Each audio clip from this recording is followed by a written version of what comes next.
Hello scholars, welcome to दक्षिणा ई class. आज हम स्टार्ट करने वाले हैं कोऑर्डिनेशन केमिस्ट्री का लेक्चर नंबर 4। सबसे पहले थोड़ा सा रिकैप करते हैं हमने पिछले लेक्चर्स में क्या पढ़ा है। पहले लेक्चर की बात करूं तो हमने वहाँ सिंपल सॉल्ट के बारे में पढ़ा था, कॉम्प्लेक्स सॉल्ट के बारे में पढ़ा था, इम्परफेक्ट परफेक्ट सॉल्ट के बारे में पढ़ा था, डिटेल में स्टडी किया था, राइट।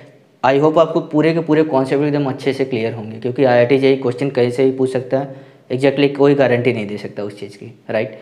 उसके बाद हमने बात किया था वर्नर्स के काम का। वर्नर्स ने क्या क्या थ्योरी एक्सप्लेन किया था, पोस्टुलेट्स क्या थे, प्राइमरी वैलेंसी, सेकेंडरी वैलेंसी, पूरे डिटेल में अच्छे से पढ़ाई किया था कि कोऑर्डिनेशन नंबर 6 उन्होंने दिया तो फिर उसके पीछे का क्या लॉजिक था। कोऑर्डिनेशन नंबर 1 रहेगा तो 2 4, 2 रहेगा तो 4 6 रहेगा, बाकी सबके 6 होते हैं कोऑर्डिनेशन नंबर, ठीक। उसके अगले लेक्चर में हमने लिगेंड्स के बारे में बात किया था, monodentate, polydentate, on the basis of charge, positive, negative, neutral ligands, right. और लास्ट में हमने जो हमारे नॉन क्लासिकल लिगेंड्स थे उनके बारे में डिटेल में स्टडी की थी, वहाँ सिनर्जिक बॉन्डिंग के बारे में बात किया था। तो एक स्ट्रक्चर मैं आपको दिया था, मेटल EDTA।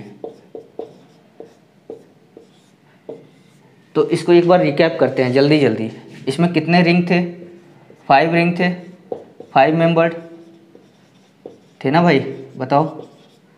5 मेंबर्ड रिंग थे। और क्या था? नाइट्रोजन मेटल ऑक्सीजन बॉन्ड कितना था? 8। ऑक्सीजन मेटल ऑक्सीजन बॉन्ड कितना था? 6।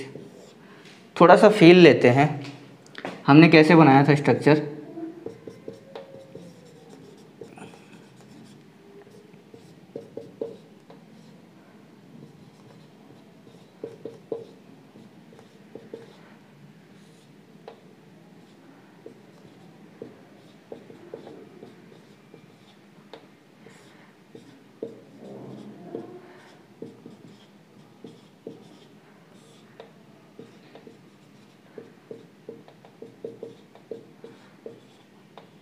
हमने ये स्ट्रक्चर बनाया था और यहाँ कितने रिंग हमने दिखाए थे? 5।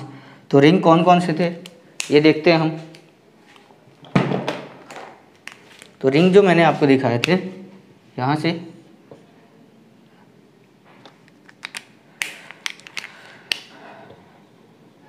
यहाँ पे एक और आएगा ना CH2 और ये N। एक रिंग यहाँ से दिखाया था, एक रिंग यहाँ से दिखाया था, एक रिंग यहाँ से दिखाया था, एक रिंग यहाँ से दिखाया था और एक रिंग यहाँ से आया। तो टोटल हमारे पास 4 ऑक्सीजन से थे डोनर और 2 नाइट्रोजन से। ऑक्टाहेड्रल में इसकी ज्योमेट्री बच्चों को फील नहीं हो पाती है। इसको ये देखो आप, मैंने क्या किया यहाँ पे मेटल दिया, सेंट्रल मेटल एटम। ये ग्रीन वाला सेंट्रल मेटल एटम है, ये है अपना नाइट्रोजन, ये नाइट्रोजन, और दूसरा नाइट्रोजन ये है, राइट। दूसरा नाइट्रोजन ये है। अब मैंने क्या किया, इसमें बॉन्ड बनाना शुरू किया। तो पहला रिंग देखो कैसे बनता है। पहला रिंग बनाया मैंने, तो मेटल के साथ ये कनेक्ट करेगा, ये वाला भी, तो ये मेटल के साथ कनेक्ट कर दो, ये पहला रिंग बन गया। अब इस ऑक्सीजन मेटल के साथ रिंग बना रहा है, तो ऑक्सीजन, एक रिंग आपका ये हो गया, एक रिंग ये हो गया, ठीक है। ऐसे तो एक और एसीटेट लगा लो भाई, ठीक है। ये भी मेटल के साथ क्या कर रहा है? रिंग बना रहा है, तो मेटल के साथ रिंग बना दो। देखो आप, अपने आप ऊपर चला गया। ये एक प्लेन में था तो ये CH2C डबल एसीटेट के साथ ऑक्सीजन के साथ इसने रिंग बना लिया, एक ऊपर प्लेन में चला गया। अब ये तो नाइट्रोजन, ये नाइट्रोजन था येलो वाला, इसके साथ एक और दो ऑक्सीजन हो गया। अब 2 ऑक्सीजन इसके साथ भी जुड़ेगा, ये रहा आपका, ये है मेटल EDTA। ध्यान से समझो फिर से दोबारा से। यहाँ पे क्या है? मेटल, ग्रीन वाला है मेटल, ग्रीन वाला है मेटल, ग्रीन वाला है मेटल, ठीक। एक नाइट्रोजन और 1 2 3 4 ऑक्सीजन। तो देखो कितने रिंग बना रहा है, ये देखो, यहाँ पे एक नीचे एक ऊपर और बीच में 3, तो टोटल कितने हुए? 5 रिंग। और 5 मेंबर्ड कैसे थे वो काउंट करके बता दिया था कि 1 2 3 4 5, राइट। 1 2 3 4 5, तो ऐसे 5 मेंबर्ड रिंग बनेंगे। आई होप आपको इसकी फील आई होगी। लास्ट क्लास में मैंने क्या किया था, आपको जिस सॉल्ट के बारे में बताया था। तो जिस सॉल्ट का सबसे पहले फॉर्मूला बताओ, जल्दी बताओ, बताओ फॉर्मूला क्या था? कि PtCl3C2H4 किस तरह का सिनर्जिक बॉन्डिंग कर रहा था? पाई डोनर पाई एक्सेप्टर स्ट्रक्चर बनाते हैं।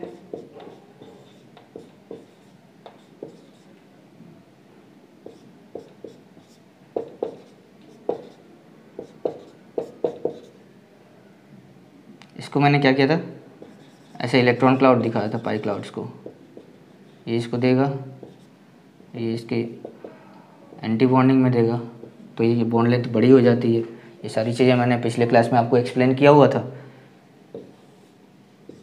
अब जिस सॉल्ट को समझते हैं थोड़ा सा इसकी, वैसे आपको बताऊं तो इसके पहले भी मैंने कई बार आपको बताया था कि प्लैटिनम +2 कोऑर्डिनेशन नंबर अगर 4 रहेगा, पहली बात तो प्लैटिनम +2 क्या है, कोऑर्डिनेशन नंबर 4 देगा। और दूसरी बात क्या है कि अगर कोऑर्डिनेशन नंबर 4 है तो इसकी ज्योमेट्री हमेशा याद रखना प्लैटिनम और पैलेडियम, प्लैटिनम और पैलेडियम हमेशा याद रखना, प्लैटिनम +2 और पैलेडियम +2 हमेशा कोऑर्डिनेशन नंबर 4 में क्या देगा, square planar geometry, square planar geometry. तो ये तीनों एक प्लेन में आते हैं और ये जो CC बॉन्ड होता है ये इसके परपेंडिकुलर होता है, समझते हैं इसको। ये देखो, ये अपने पास है ethylene, C double bond C और 4 हाइड्रोजन और 2 C डबल बॉन्ड C। ये क्लियर हुआ, समझ में आ रहा है? अब हमने क्या किया कि इसको रख लिया ऐसे, क्लियर। और हमने क्या किया, यहाँ से ये ऐसे रख लिया और यहाँ पे प्लैटिनम रख लिया। अब देखो आप, आई होप आपको समझ में आ रहा है कि ये जो है ना, ये ऐसे रख रहे हैं, तो ये जो डबल बॉन्ड है ये कुछ ऐसा है, ठीक है।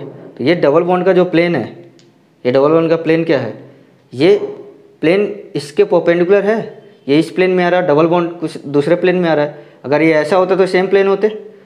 बोलो भाई, बात समझ में आ रही है? ये देखो आप, अगर ये कुछ ऐसा होता तो डबल बॉन्ड और इसका प्लेन एक ही रहता, लेकिन ये जब ऐसा हो जा रहा है तो हाइड्रोजन इसके प्लेन में आ रहे हैं, हाइड्रोजन इसके प्लेन में आ रहे हैं और ये डबल बॉन्ड क्या है, इसके प्लेन के परपेंडिकुलर है। तो जिस सॉल्ट में जो हमने इथाइलिन लिया है या इथीन लिया है, उसमें जो C double bond C bond है वो क्या है, प्लेन के परपेंडिकुलर है, PT प्लेन के परपेंडिकुलर है। अब आज का लेक्चर स्टार्ट करते हैं। तो आज हम स्टार्ट करने वाले हैं कोऑर्डिनेशन नंबर। अब आप बोलोगे सर इतने दिनों से तो आप यही पढ़ा रहे हो, कोऑर्डिनेशन नंबर ही पढ़ा रहे हो। तो आज हम इसकी पूरी फॉर्मल तरीके से स्टडी करने वाले हैं कि कोऑर्डिनेशन नंबर होता क्या है। तो हेडिंग डालना आप coordination number, coordination number, total number of sigma bonds formed between metal and ligands।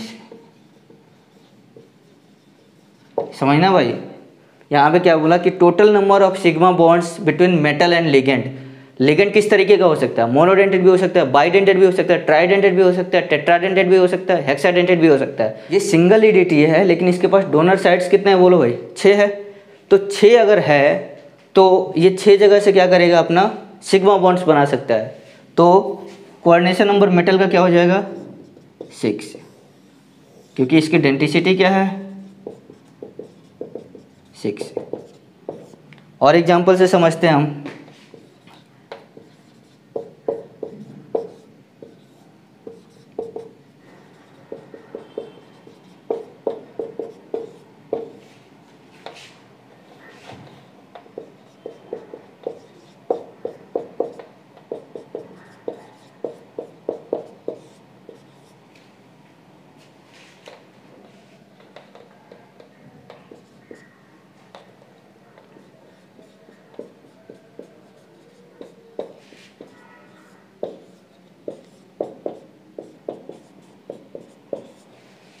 ठीक है, तो ये देखो जरा आप यहाँ पे देखो, यहाँ पे क्या है, EN क्या होता है, इथाइलिन डाइअमीन। डेंसिटी कितनी होती है, 2। टोटल नंबर ऑफ लिगेंड्स कितने हैं, 3। तो डेंसिटी 2 दो जगह से दे रहा है। एक लिगेंड अगर 2 जगह से दे रहा है तो टोटल 3 लिगेंड कितने जगह से देगा, 6 जगह से। तो कोऑर्डिनेशन नंबर क्या हो जाएगा, 6। कोऑर्डिनेशन नंबर क्या हो जाएगा, 6। तो कितना है आपका नंबर ऑफ लिगेंड्स,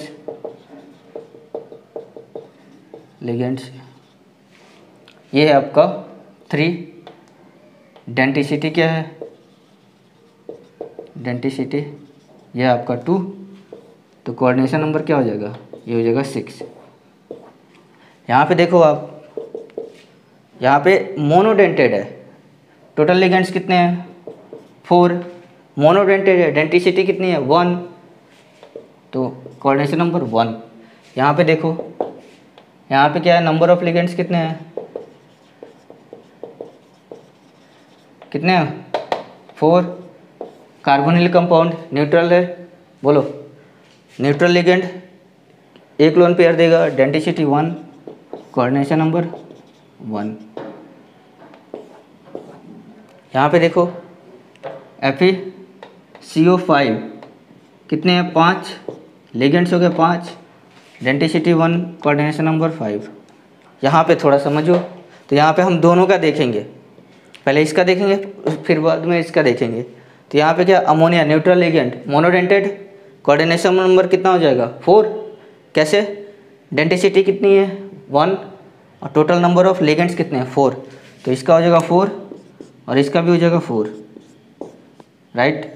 तो ये आपका हो जाएगा coordination number 4,4, ligands number of ligands 4,4, density 1,1। तो यहाँ से एक बात निकल के आती है कि कोऑर्डिनेशन नंबर जो होता है वो क्या होता है, density into number of ligands. बोल सकते हैं ना, अरे बोलो, बोल सकते हैं ना, कोऑर्डिनेशन नंबर क्या होगा, density into number of ligands. Clear हो गया, इसको नोट डाउन करो। तो कोऑर्डिनेशन नंबर क्लियर हो गया। अब अगला जो टॉपिक है वो जेई का एक फेवरेट टॉपिक है, उसको बोलते हैं EAN, effective atomic number rule, EAN rule, effective atomic number rule.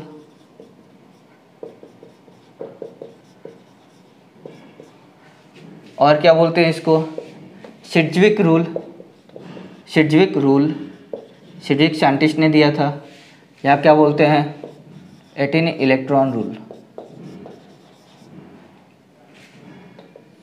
समझते हैं इसको। तो EAN रूल क्या बोलता है ये समझना। सिड्जविक साइंटिस्ट ने क्या किया कि बहुत सारे मेटल पे एक्सपेरिमेंट किया। उन्होंने ऑब्जर्व किया कि मेटल कॉम्प्लेक्स इसलिए बना रहे हैं ताकि वो नेक्स्ट नेबरिंग इनर्ट गैस की कन्फिग्रेशन को अटेन कर पाएँ। फिर से समझो, क्या बोला, मेटल इसलिए लिगेंड से लोन पेयर ले रहा है, इलेक्ट्रॉन अपने d ऑर्बिटल में फिल कर रहा है ताकि वो नेक्स्ट नेबरिंग जो इनर्ट गैस है उसकी कन्फिग्रेशन को अटेन कर पाए। ये क्या बोल दिया भाई, समझो, FeCO5, NiCO4, VCO6 निगेटिव। देखते हैं, यहाँ पे बोला गया कि Fe के पास कितने इलेक्ट्रॉन है। ओवरऑल चार्ज की बात करें तो Fe पे 0 चार्ज है अभी राइट नाउ, न्यूट्रल लिगेंड है, बोलो। तो Fe के पास कितने इलेक्ट्रॉन है, total electron on Fe, total electron on metal Fe कितना है 26। एक CO 2 इलेक्ट्रॉन देगा तो 5 CO कितने इलेक्ट्रॉन देंगे 10 प्लस इलेक्ट्रॉन्स फ्रॉम लिगेंड्स, तो 5 × 10, टोटल ऐड करो आप 36 इलेक्ट्रॉन्स किस एलिमेंट में होता है ये बताओ आप। तो ये क्या हो जाएगा आपका, बोलो, क्रिप्टॉन का कॉन्फ़िगरेशन होगा, बोलो भाई। अगला देखो, NiCO4, निकेल का एटॉमिक नंबर कितना होता है 28। CO ने 2 इलेक्ट्रॉन दिया, 4CO ने कितना दिया 8 दिया, टोटल कितना हो गया 36। ये तो जादू हो रहा है, ये भी क्रिप्टॉन का कॉन्फ़िगरेशन ले रहा है। ये VCO6 नेगेटिव, ये हमने देखा था। वैनेडियम का एटॉमिक नंबर कितना होता है भाई बताओ, 23 प्लस 6 × 2 प्लस एक इलेक्ट्रॉन भी तो है इस पर नेगेटिव चार्ज, तो टोटल कितना हो जाएगा 23 प्लस 12 35 प्लस 1 36। सारे के सारे क्या कर रहे हैं, 36 कन्फिग्रेशन को अटेन कर रहे हैं। और मैंने क्या बोला कि जो भी मेटल है वो अपने नेक्स्ट नेबरिंग इनर्ट गैस का कन्फिग्रेशन अटेन करना चाहता है। तो ये सारे के सारे क्या हैं, 3D सीरीज वाले एलिमेंट हैं, समझना, ये सारे के सारे 3D सीरीज वाले एलिमेंट है। और उसका नेक्स्ट नेबरिंग इनर्ट गैस कौन सा है, क्रिप्टॉन है भाई। तो सिड्जविक ने ये बोला कि ऐसा कर से क्या होता है कि जो मेटल होती है उनके कॉम्प्लेक्स बनाने से इलेक्ट्रॉन उनके डी ऑर्बिटल में फिल हो जाते हैं, जिसकी वजह से उनकी स्टेबिलिटी बढ़ जाती है। समझना, स्टेबिलिटी बढ़ जाती है क्योंकि वो इनर्ट गैस कन्फिग्रेशन अटेन करते हैं। बात एकदम क्लियर हुई क्या। सिड्जविक रूल क्या बोलता है कि कोई भी मेटल कॉम्प्लेक्स इसलिए बनाता है ताकि वो नेक्स्ट नेबरिंग इनर्ट गैस के कन्फिग्रेशन को अटेन करे, नेक्स्ट नेबरिंग इनर्ट गैस के कन्फिग्रेशन को अटेन करे। तो अगर ये अटेन कर रहा है तो ये बोलेंगे कि ये स्टेबल है। क्लियर। तो बोला चलो ठीक है भाई, बिल्कुल बात सही है आपकी। तो हमने इसको 18 इलेक्ट्रॉन रूल क्यों दिया, हम इसके सबसे आउटर ऑर्बिट की बात करते हैं, सबसे आउटर ऑर्बिट की बात करते हैं। ठीक है। तो अगर मान लो मैं Fe की बात करता हूँ, FeCO5, तो Fe का कन्फिग्रेशन क्या होता है आउटर ऑर्बिट में, 4s2 और 3d6 होता है ना, बोलो। लास्ट कन्फिग्रेशन ये होता है 4s2 3d6। अब हमने क्या किया, इसमें 10 इलेक्ट्रॉन और ऐड कर दिया, तो ये कितना हो गया, 18 इलेक्ट्रॉन हो गया। फिर से देखो आप, NiCO4, इसमें भी वही है, 4s2 प्लस 3d8, ये हो गया 10 प्लस 4 × 2, ये हो गया 8 = 18 इलेक्ट्रॉन। तो सिड्जविक का ये कहना था मेटल कॉम्प्लेक्स इसलिए बनाते हैं क्योंकि वो इनर्ट गैस कन्फिग्रेशन को अटेन करते हैं। तो यहाँ से हम क्या कर सकते हैं, EAN के एक फॉर्मूला दे सकते हैं, क्या, EAN = number of electrons in metal, इसको Z भी बोल सकते हैं, राइट, माइनस ऑक्सीडेशन नंबर, अगर इलेक्ट्रॉन हटा है तो उसको भी तो हम काउंट करेंगे ना भाई, right, plus ligands donating electrons total, right. तो जैसे मान लो मैं ये बोलता हूँ CuNH3 होल 4 + 2, तो इसका EAN निकालना होगा तो number of electrons in metal, Z कितना हो जाएगा इसका, 29, बोलो। ऑक्सीडेशन नंबर क्या है, -2, माइनस ऑफ +2। ये ऐसा इसलिए हो रहा है क्योंकि +2 जब चार्ज आया होगा कॉपर पे तो 2 इलेक्ट्रॉन तो निकले होंगे ना, तो ये हो गया plus ammonia neutral ligand 2 electron देगा, 2 × 4, तो कितना हो गया आपका 27 + 8 = 35। क्लियर। और देखते हैं CuOX होल 3 - 3, इस पर भी देखते हैं। तो सबसे पहले हम क्या करेंगे, कोबाल्ट, और कोबाल्ट का एटॉमिक नंबर कितना है अपना 27, minus oxidation number of cobalt कितना होगा, तो ऑक्जेलेट 2 देता है, बोलो निकाल के देखो आप, x मानो, x - 2 × 3 = -3, x = 3 आ गया, +3 ऑक्सीडेशन नंबर, तो +3 प्लस ऑक्जेलेट बाइडेंटेड लिगेंड है, बोलो समझ में आ रहा है। ऑक्जेलेट क्या है, बाइडेंटेड लिगेंड है, 2 जगह से इलेक्ट्रॉन दे रहा है, और टोटल कितने दे रहा है, 3, तो 2 जगह से अगर इलेक्ट्रॉन दे रहा है तो क्या हो जाएगा, 2 × जगह से इलेक्ट्रॉन, अगर 2 जगह से इलेक्ट्रॉन दे रहा है तो एक इलेक्ट्रॉन पेयर में 2 इलेक्ट्रॉन होते हैं, तो 2 जगह से अगर इलेक्ट्रॉन दे रहा है तो टोटल 4 इलेक्ट्रॉन होंगे, बोलो, × 3, बोलो ये समझ में आई। अरे भाई मैं ये बोल रहा हूँ कि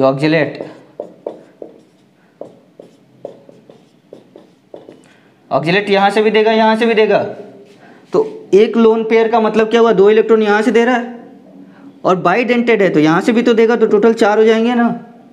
अगर ये 4 होंगे और टोटल 3 है तो कितना देगा 12, तो ये कितना हो जाएगा आपका 24 प्लस 12 इक्वल टू 36। देखो इनर्ट गैस कन्फिग्रेशन ले रहा है, ठीक। तो यहाँ तक सिडविक की बातें बिल्कुल सही थी, लेकिन सिडविक ने एक गलती कर दी बोल के ये कि अगर मेटल कॉम्प्लेक्स बनाता है सिडविक रूल को फॉलो करके, EAN रूल को फॉलो करके या 18 इलेक्ट्रॉन रूल को फॉलो करके, तीनों एक ही हैं, तो वो बाकी दूसरे जो मेटल कॉम्प्लेक्स बनेंगे जो EAN रूल को फॉलो नहीं कर रहे हैं उससे ज़्यादा स्टेबल होगा।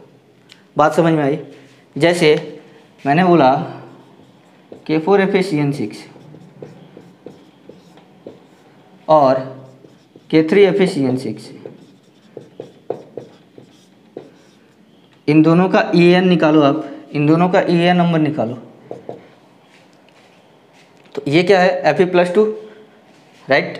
ये तो बाहर चला जाएगा, काउंटर है, तो ये क्या करेगा Fe+2 यहाँ पे, तो 26 - 2 + 12 इक्वल टू 36 हो गया। यहाँ पे +3 आएगा चार्ज, तो इसने क्या बोला 26 - 3 + 12 इक्वल टू 35। तो फिर से समझना मैंने क्या बोला, सिडविक ने ये कहा कि मेटल अगर कॉम्प्लेक्स बनाता है EAN रूल को फॉलो करके तो वो ज़्यादा स्टेबल होगा rather than metal EAN rule को फॉलो ना करके कॉम्प्लेक्स बनाता है।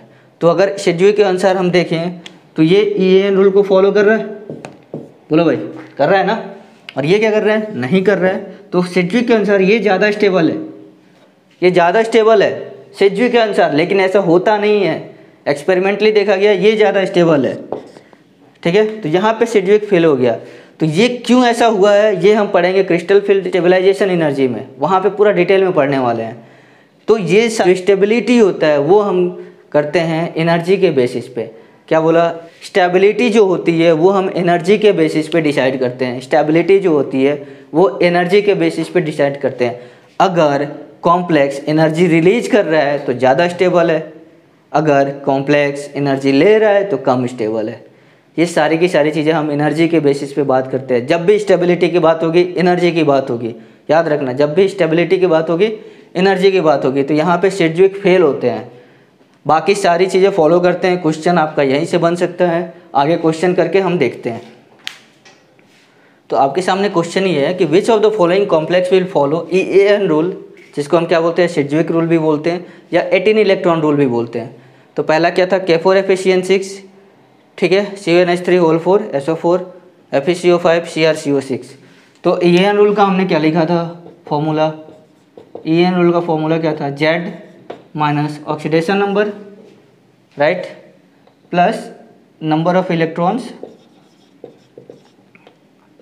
Donating by ligand. सबसे पहले हम क्या करेंगे, ऑक्सीडेशन नंबर निकाल लेते हैं। K4FeCN6 अभी जस्ट बताया था मैंने आपको, तो ऑक्सीडेशन नंबर इस पे क्या आ जाएगा +2।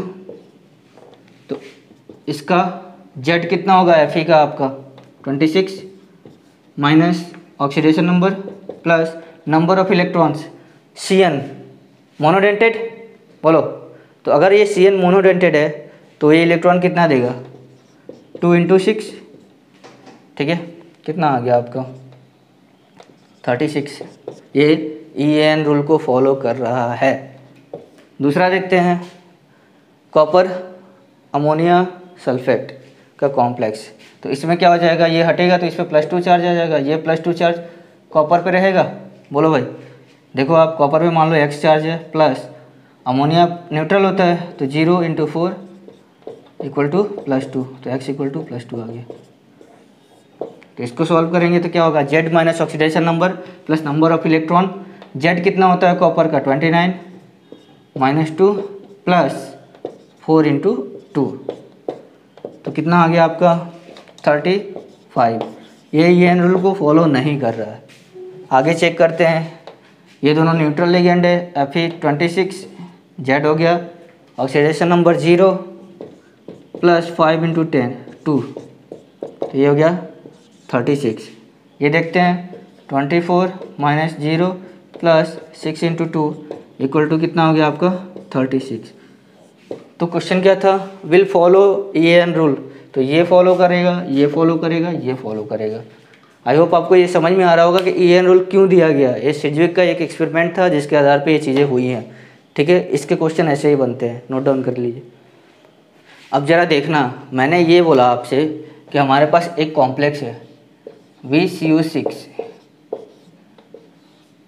अगर EAN रूल को ये फॉलो करेगा तो अभी राइट नाउ वैनेडियम पे टोटल इलेक्ट्रॉन्स कितने हैं। वैनेडियम का एटॉमिक नंबर कितना होता है 23, और CO न्यूट्रल लिगेंड 2 इलेक्ट्रॉन देगा तो प्लस 6 इंटू 2, तो टोटल हो गया आपका कितना 35। अभी भी ये EAN रूल को फॉलो नहीं किया है, लेकिन अगर EAN रूल को फॉलो करना होगा तो ये क्या करेगा बताओ, एक इलेक्ट्रॉन ले लेगा।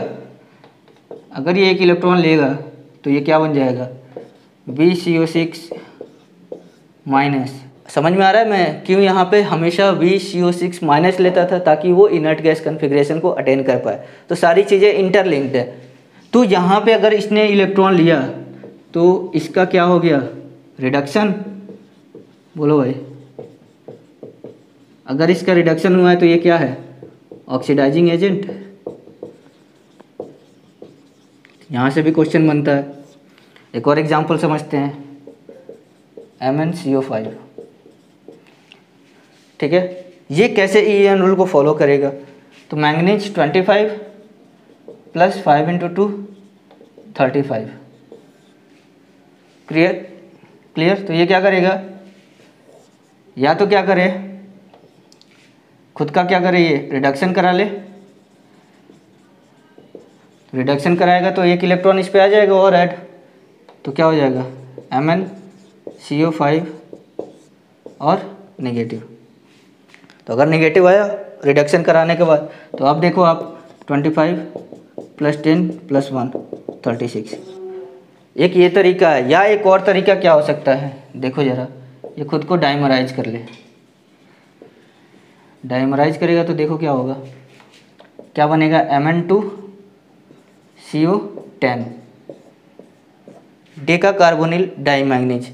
अब इसमें देखो क्या होगा MnCO CO CO CO CO, एक और इलेक्ट्रॉन बचेगा, ये लिख लो 35 नंबर वाला, इधर MnCO CO CO CO CO, इसके पास भी एक इलेक्ट्रॉन बचेगा और इलेक्ट्रॉन, तो ये दोनों आपस में क्या करेंगे बॉन्ड बना लेंगे।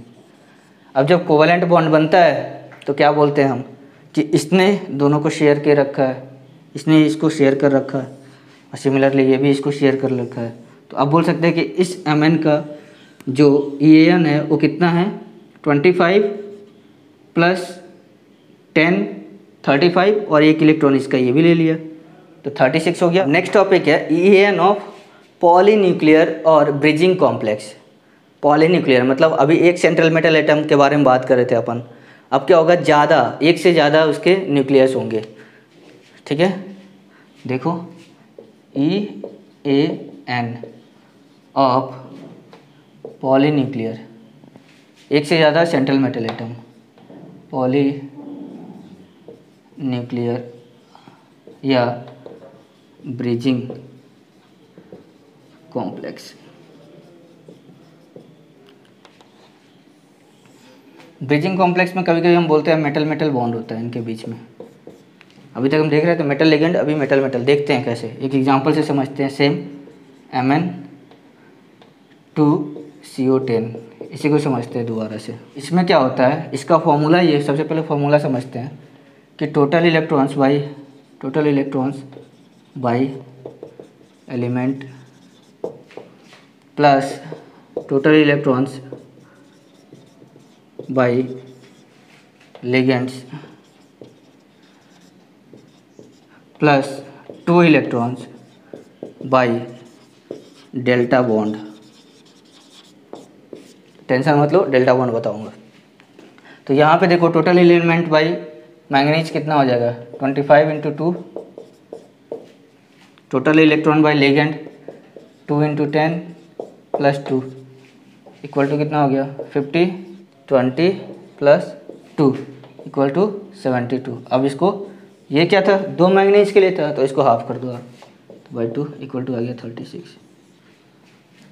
डेल्टा बॉन्ड जो होता है, डेल्टा बॉन्ड वो बॉन्ड होता है जिसमें all 4 lobes of d orbital are used. इतना ही जानो आप, ठीक है, लिखो इसको।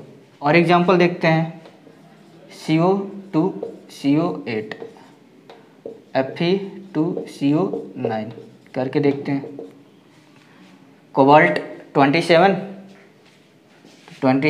इंटू 2 एटॉमिक नंबर हो गया, plus 8 into 2 plus 2 delta bond. देखिए कितना आ रहा है 54 प्लस 16 प्लस 2 30 72 डिवाइडेड बाई 2 कर दीजिए 36। Fe2CO9 का देखते हैं, तो 26 इंटू 2 प्लस 9 इंटू 2 प्लस 2, तो 52 प्लस 18 प्लस 2 डेल्टा बॉन्ड का है, ये आपका आ जाएगा 72 डिवाइडेड बाई 2, ये 36। राइट, स्ट्रक्चर से भी करते हैं। देखो आप, थोड़ा सा मुश्किल लगेगा आपको, पहली बार कर रहे हो। ये हो गया, मैंने क्या होता है मेटल मेटल बॉन्ड, तो एक मेटल मेटल बॉन्ड आएगा।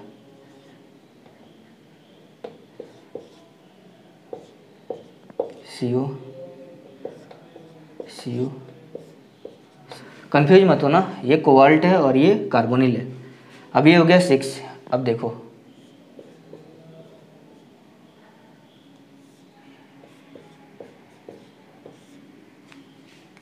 तो ये दोनों कार्बोनिल होंगे और ये एक एक इलेक्ट्रॉन अपना शेयर करेंगे, एक इधर देगा एक इधर देगा, एक इधर देगा एक इधर देगा,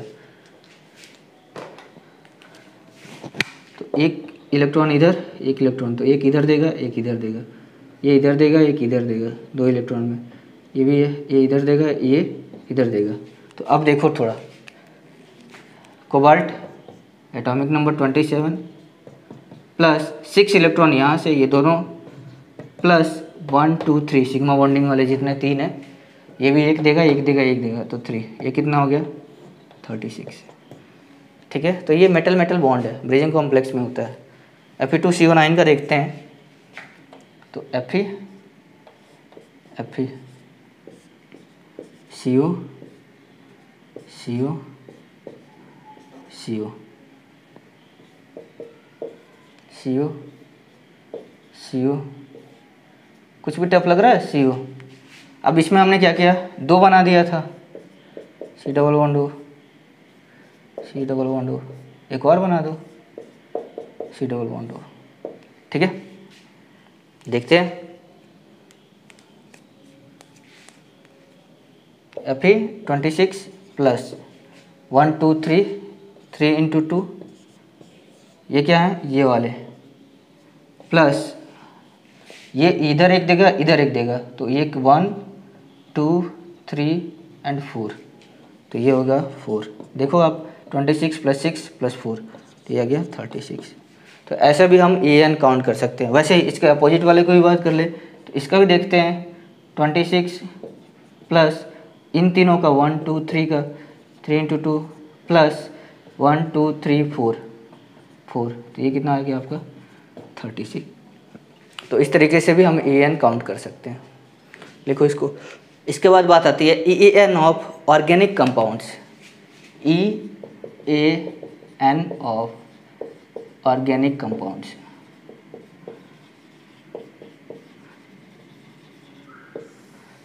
तो इसमें कोई लोन पेयर डोनेट नहीं होता है, इसमें क्या होता है पाई इलेक्ट्रॉन डोनेट करता है। ये क्या करता है पाई इलेक्ट्रॉन डोनेट करता है। जैसे समझो अगर मैं मान लिखता हूँ CH2 ठीक है, तो ये क्या ये जो इथीन है या इथाइलिन है ये 2 इलेक्ट्रॉन डोनेट करेगा, और ये है क्या पाई इलेक्ट्रॉन। क्या है भाई पाई इलेक्ट्रॉन। समझ में आया। अब देखो एक और चीज़ है, अगर मान लो मैं बोलता हूँ ये स्ट्रक्चर है अपने पास,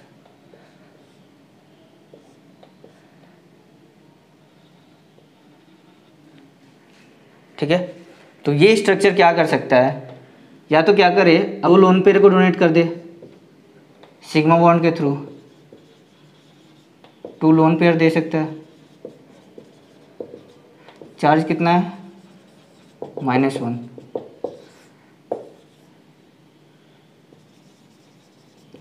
या फिर क्या करे, चूँकि इसमें क्या है पाई इलेक्ट्रॉन्स इस लोन पेयर के साथ डीलोकलाइज्ड हैं, तो ये क्या कर सकता है 6 पाई इलेक्ट्रॉन्स डोनेट कर सकता है।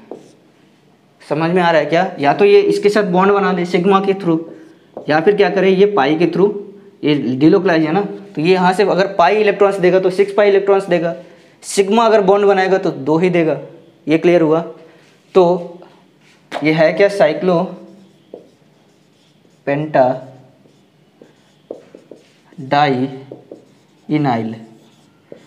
जहाँ पे नेगेटिव चार्ज आता है वहाँ पे लास्ट में अगर ई रहेगा तो उसको हटा के YL लगा देते हैं, बताऊंगा डिटेल में आपको। तो ये साइक्लोपेंटा डाई इनाइल है, ये इसके थ्रू देगा सिग्मा बॉन्ड के थ्रू, और पाई बॉन्ड के थ्रू भी दे सकता है। अब आप कंफ्यूज हो जाए हम किससे करें, ठीक, तो IUPAC ने इसका सॉल्यूशन निकाला कि अगर ये सिग्मा के थ्रू देगा तो लिख के आएगा सिग्मा C5H5, अगर पाई के थ्रू देगा तो लिख के आएगा पाई C5H5। क्लियर हुआ बात? एक चीज़ और बताता हूँ आपको, जब हम ऑर्गेनिक कंपाउंड्स के बारे में लिखते हैं तो उसका नोटेशन कुछ ऐसा होता है, 𝛉⁴x। ईटा ये बताता है कि जो बॉन्डिंग हुई है वो पाई बॉन्डिंग है, ईटा ये बताता है कि जो बॉन्डिंग हुई है वो पाई बॉन्डिंग हुई, सिग्मा नहीं हुई, पाई बॉन्डिंग हुई है। और एक्स बताता है कि टोटल नंबर ऑफ कार्बन जिनके बीच में डीलोकलाइजेशन हुआ है, टोटल नंबर ऑफ कार्बन जिसके बीच में डीलोकलाइजेशन हुआ है। तो जैसे अगर इसका लिखना हो तो हम क्या लिखेंगे, ईटा और 2। इसका लिखना हो तो क्या लिखेंगे, डीलोकलाइजेशन कितने नंबर ऑफ कार्बन के बीच में हुआ है, 1 2 3 4 5, तो इसको लिखेंगे ईटा 5। समझ में आया? इसको लिखेंगे ईटा 5 और पेंटा डाई इनाइल। सबर रखो, थोड़ी देर बाद IUPAC आने वाला है, IUPAC आएगा तो सारी चीज़ एकदम क्लियर हो जाएंगी, बस ये समझो। इसके अलावा एक और एग्जांपल समझते हैं हम, कि अगर मान लो मैंने ले लिया बेंजीन, तो इसके बारे में हम क्या लिखेंगे, ईटा 6 कार्बन के बीच में डीलोकलाइज है, कितने इलेक्ट्रॉन डोनर है ये, 6 इलेक्ट्रॉन डोनर है ना भाई, 6 कार्बन के बीच में डीलोकलाइज है, तो ईटा 6 और बेंजीन। बोलो बताओ, फिनाइल लिख सकते हैं? नहीं, क्यों? क्योंकि बोला था कि जब नेगेटिव चार्ज आएगा, जब नेगेटिव चार्ज आएगा तभी हम YL लास्ट में लगाते हैं। क्लियर? एक और एग्जांपल्स देखते हैं।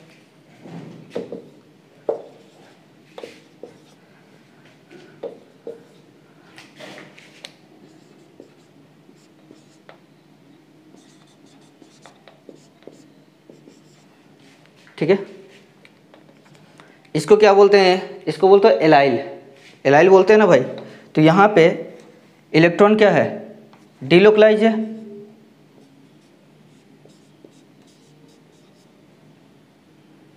हाइड्रोजन बैलेंस कर लेना, ठीक है। तो इसको क्या लिखेंगे, ईटा 3 और 3 है तो प्रोपिनाइल, ठीक है, समझ में आया? इसको लिखेंगे तो क्या लिखेंगे, ईटा 2 और ये क्या है, इथीन। क्लियर? इसको नोट डाउन करो। चलो एक क्वेश्चन करते हैं, बहुत अच्छा क्वेश्चन है, स्टैंडर्ड क्वेश्चन है। कैलकुलेट EAN ऑफ जिस सॉल्ट, देख रहे हो जिस सॉल्ट पीछा ही नहीं छोड़ रहे, तो इसीलिए फॉर्मूला याद कर लो, ज़रूरी है। क्या होता है कि PtCl3 और C2H4, ठीक है। तो सबसे पहला काम क्या करेंगे, हम इस पर चार्ज निकाल लेंगे तो प्लेटिनम पे चार्ज कितना होगा, +2 होगा। बोलो, बता चुका हूँ वैसे, फिर से देख लो आप। क्या हो जाएगा ये PtCl3 C2H4 और ओवरऑल माइनस चार्ज। इस पर कोई चार्ज है नहीं, इसको मान लिया x प्लस -1 इंटू 3 क्लोरीन है, -1 चार्ज प्लस 0 इक्वल टू -1, तो x इक्वल टू +2 आ गया। हो गया, ठीक है। अब प्लेटिनम का एटॉमिक नंबर ये होता है 78, तो EAN क्या हो जाएगा, atomic number minus oxidation number plus ये कितने इलेक्ट्रॉन दे रहा है, बोलो कितने इलेक्ट्रॉन दे रहा था,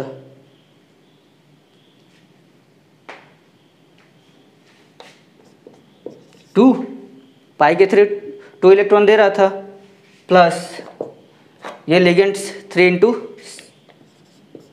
2, ये किसके थ्रू, क्लोरीन, ये किसके थ्रू 2 इलेक्ट्रॉन दे रहा है ना, ये ऑर्गेनिक लिगेंड हो गया। ये किसका है, C2H4 का।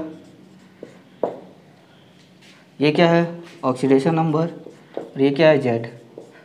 कितना आ गया आपका, ये दोनों कैंसिल आउट हो जाएंगे, आ गया 84। तो स्टैंडर्ड है, आप याद भी रख सकते हो, जिस सॉल्ट का जो EAN होता है वो होता है 84। ठीक है, अगला देखते हैं, कैलकुलेट EAN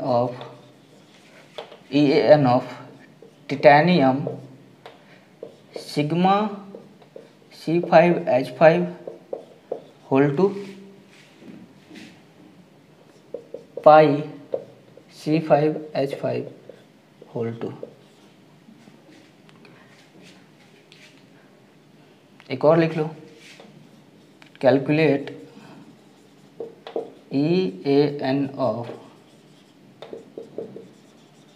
फेरोसिन। चलो, तो टिटेनियम की बात करते हैं, स्कैंडियम टिटेनियम, एटॉमिक नंबर कितना है, 22। अगर ये सिग्मा C5H5 है तो यही चीज़ समझाना था, समझा भी रहा था मैं आपको कि सिग्मा C5H5 है तो ये कितना इलेक्ट्रॉन देगा, बोलो, 2 इलेक्ट्रॉन देगा। लेकिन जब पाई रहेगा तो कितना देगा, 6। तो सिग्मा के थ्रू 2 बार देगा, सिग्मा के थ्रू 2 इलेक्ट्रॉन, सिग्मा के थ्रू 2 इलेक्ट्रॉन्स डोनेट करेगा, पाई के थ्रू क्या करेगा, 6 इलेक्ट्रॉन डोनेट करेगा। ये क्लियर होना चाहिए भाई। चार्ज कितना है इस पे, -1 है, बोलो, देखो चार्ज कितना है, -1 है। तो सबसे पहले हम क्या करते हैं, चार्ज निकालते हैं, टिटेनियम पे कितना चार्ज है, तो चार्ज ऑन टिटेनियम, तो यहाँ से कितना आ गया, ये मान लो x plus -1 into 2 plus -1 into 2। बोलो भाई, -1 इंटू 2 समझ में आ रहा है क्या, कि एक C5H5 एक माइनस का चार्ज रख रहा है। अब वो यहाँ पे भी तो रखेगा ना, चार्ज तो रखेगा। अभी हमने ये नहीं बात करें कि इलेक्ट्रॉन कितना दे रहा है, अभी हम इतना बात करें कि चार्ज कितना है। तो ओवरऑल टिटेनियम पे चार्ज कितना आ गया, चार्ज आ गया इक्वल टू 0, तो x इक्वल टू कितना आ गया, +4।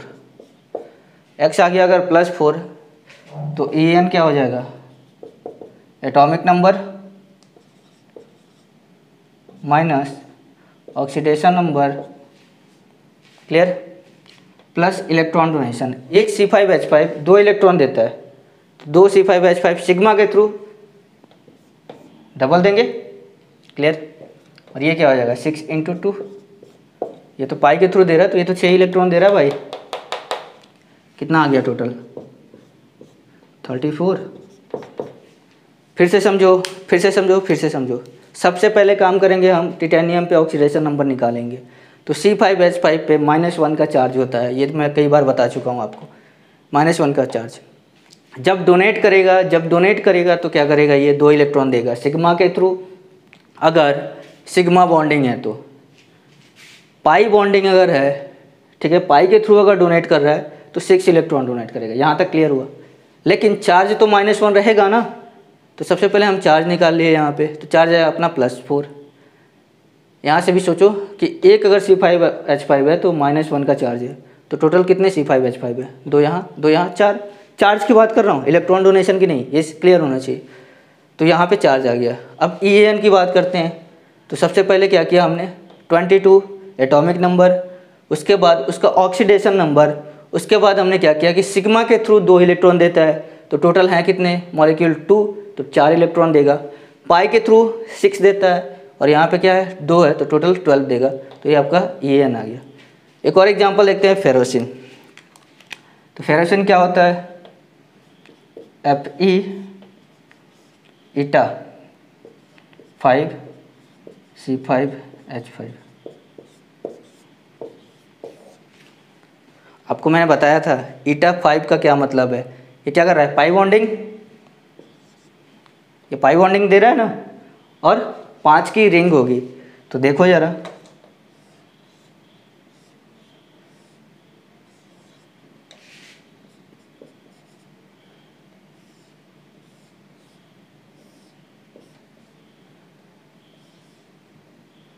ये इसको 6 इलेक्ट्रॉन देगा, ये इसको 6 इलेक्ट्रॉन देगा। क्लियर।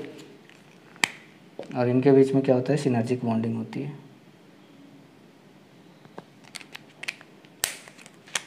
और ये फेरोसिन होता क्या है, इसको बोलते हैं सैंडविच कॉम्प्लेक्स। सैंडविच कॉम्प्लेक्स,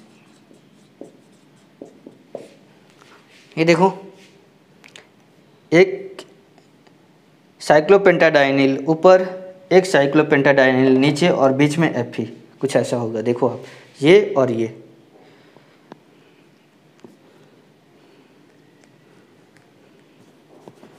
ऐसे देखो पैरेलल में, ये था, और इसके ऊपर ये दोनों हो गया, और बीच में इसका Fe रहेगा। ऐसा सोचो, इसके बीच में Fe रहेगा, तो इन दोनों के बीच में क्या है, ये दबा हुआ है, तो इसके बीच में अगर दबा रहेगा तो इसको क्या बोलेंगे हम, सैंडविच कॉम्प्लेक्स। फेरोसिन बहुत इंपॉर्टेंट है, सैंडविच कॉम्प्लेक्स।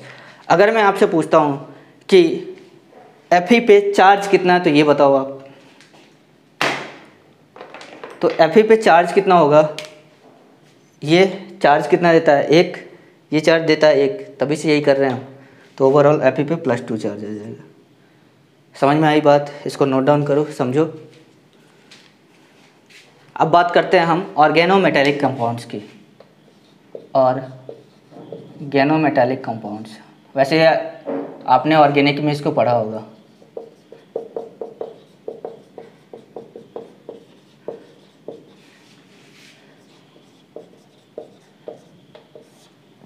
ऑर्गेनोमेटेलिक कंपाउंड्स,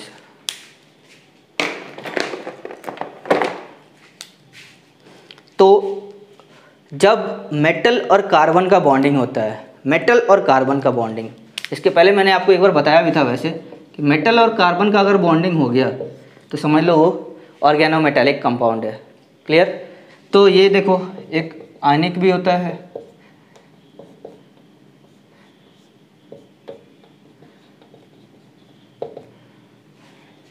और कोवेलेंट भी हो सकता है, जैसे RMgX, बहुत इम्पोर्टेंट है।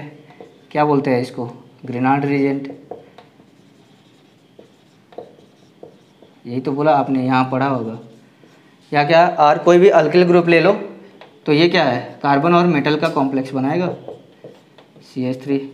कोई भी अल्किल ग्रुप ले लो, ठीक है। इसके अलावा और क्या देख सकते हैं हम, फ्रैंकलिन रीजेंट देख सकते हैं। ये सारे ऑर्गेनिक में आएंगे, आपको जानने की ज़रूरत नहीं है अभी यहाँ पे। फ्रैंकलिन रीजेंट कोवेलेंट है और सिग्मा बॉन्डेड है। अब देखते हैं अगला, पाई बॉन्डेड ऑर्गेनोमेटेलिक कंपाउंड्स। तो इसमें क्या आ जाएगा आपका, जिस सॉल्ट,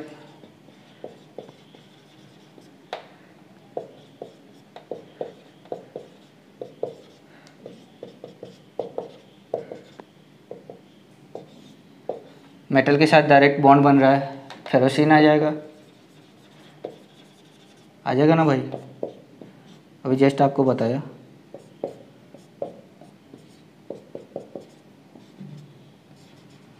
तो ये क्या कर रहा है, ये पाई बॉन्ड ही तो बना रहा है। इसके अलावा हम एक और देख सकते हैं,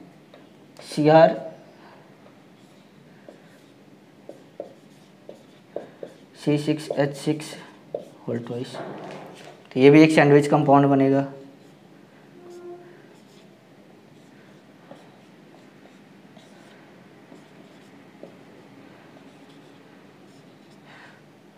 चार्ज कितना रहेगा? 0 रहेगा। क्या है? बेंजीन है। तो ये बेंजीन अपना पाई इलेक्ट्रॉन डोनेट करता है। ठीक है, ये हो गया पाई बॉन्डेड। एक और कैटेगरी होती है मेटल सी बॉन्ड, पहला, दूसरा, तीसरा, चौथा कैटेगरी जो होगा sigma pi, sigma and pi bond. और ये बार बार आप पढ़ चुके हो सिनर्जिक बॉन्डिंग में, FeCO5। Clear? CO CO CO CO CO। तो ये क्या कर रहे हैं यहाँ पे? CO जो रहा है, CO क्या कर रहा है? इसको इलेक्ट्रॉन दे रहा है इसके वैकेंट ऑर्बिटल में, और Fe क्या करेगा? बैक बॉन्डिंग करेगा, सिनर्जिक बॉन्डिंग। ये बैक बॉन्डिंग करेगा, तो ये पाई बॉन्ड बनाएगा और ये सिग्मा बॉन्ड बनाएगा। तो ये आपके 4 तरह के ऑर्गेनोमेटालिक कंपाउंड्स होते हैं। लिखो इसको। तो अब ये देखते हैं, क्वेश्चन आपके सामने है कि which of the following have sigma and pi character. तो FeCO5 अभी जस्ट स्ट्रक्चर बनाया था मैंने, तो वहाँ पे क्या था अपना? सिग्मा और पाई कैरेक्टर था। अभी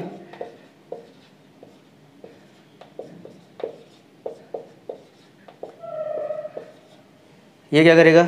सिग्मा देगा और उधर से बैक बॉन्डिंग सिनर्जिक बॉन्डिंग बनेगी, तो पाई, सिग्मा और पाई कैरेक्टर तो है। लेकिन इसमें क्या है? Fe पाई C5H5। तो ये है क्या? बेसिकली फेरोसिन है। बोलो भाई।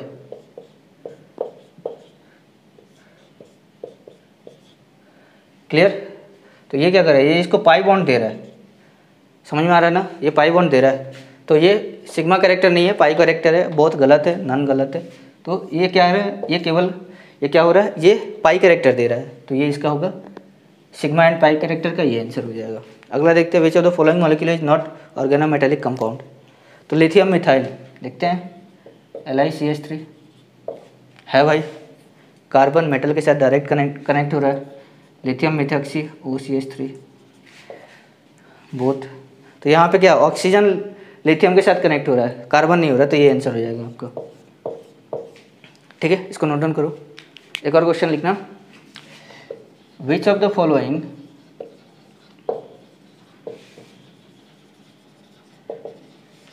Is not organometallic compound.